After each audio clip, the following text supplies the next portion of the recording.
कवितार शीर्षक मूक भगवान। कवि श्री वैकुंठनाथ पट्टनायक। जीवनर यज्ञ जहि हीन किंचन, लभन्ति आहुति तहि पारिछ आसन। हे दरिद्र सखा निखिलर राजेश्वर, କରିବାକୁ ए जीवन सुंदर अमर। बरी नेई अछापे दैन्य निर्यातन, सहस्र लांछना भोग क्षत अनशन। करिअछ शुभ्र देहे शोणित अप्लुत, मानव गरल बस करुछि अमृत। अश्रु अंतरालु तहु फुटाउछि हस, निराश आशारु तब आलोक प्रकाश।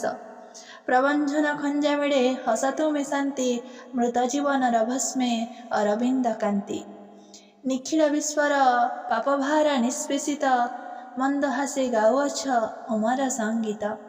गाउछ दरिद्रपुरे निखिलर व्यथा, भ्रांत ए मानव लागे एते हे ममता। नयन जुगल बोही जाए बारिधार, दिनो दिने बढ़े जेते जीवनर भार। सभ्यतार कालसर्प विषे होई घारी, सभ्यतार कालसर्प विषे होई घारी, पड़े नहीं तुम व्यथा श्रवणे काहारी।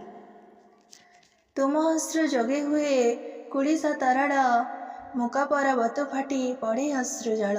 हे मूक पाषाण प्रभु चिर अविचल, हे मूक पाषाण प्रभु चिर अविचल। हे लांछित निष्पेषित हे शिव मंगल।